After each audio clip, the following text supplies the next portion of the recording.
يخوض كارلو أنشيلوتي لقاءه رقم 300 غدا مع ريال مدريد، وعلى الرغم من فعليا الانتقادات اللي بتعرض لها المدرب الإيطالي، إلا أنه لفت نظري رقم مهم، أنه ريال مدريد هذا الموسم سجل 17 هدف في الشوط الثاني وهدف وحيد في الشوط الأول.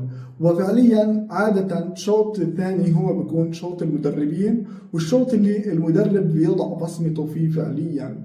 فهذا إذا دل على شيء يدل على أهمية العمل الكبير الذي يقوم به المدرب الإيطالي. رح نحكي شوي عن حصيلة كارلو أنشيلوتي خلال 299 مباراة، ورح نحكي كمان عن تقديم لمباراة ألافيش هيك على السريع.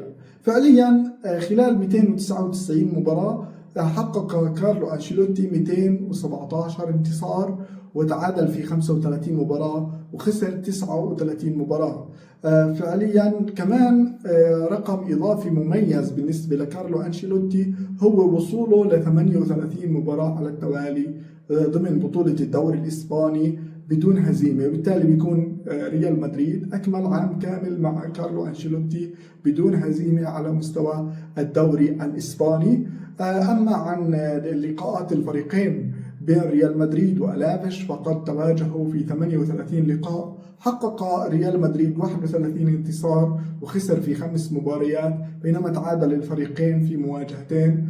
عمليا هذه الأرقام الكبيرة تدل على أنه فترة كارلو أنشيلوتي فترة ذهبية، على الرغم من الانتقادات اللي بيتعرض لها الفريق، وعلى الرغم من عدم وصوله لأفضل صورة ممكنة خلال الموسم الحالي، إلا أنه كارلو أنشيلوتي أكد نيته الاستمرار في التدريب، وأنه لا ينوي الاعتزال بعد شائعات الأخبار اللي ربطت انتقاله للسعودية خلال الموسم القادم، وأنه لن يكمل عقده.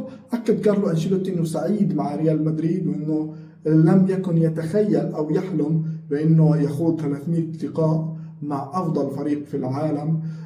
بالتالي فعليا، وأكد كمان أنه رح يوصل لأفضل صورة ممكنة خلال الموسم الحالي، على الرغم من أنه لم يصلها إلى الآن، إلا أنه متأكد من إمكانية الوصول بسبب الحالة الذهنية الرائعة والمثالية اللي بيعيشها عناصر ريال مدريد، اللي بيعيشوا فترتهم الذهبية منذ أكثر من 10 سنوات. يعني في ال10 سنوات الأخيرة كان ريال مدريد ملك أوروبا وملك إسبانيا، على الرغم من كل الأصوات المنتقدة والتي تتمنى الفشل لهذا الفريق الرائع.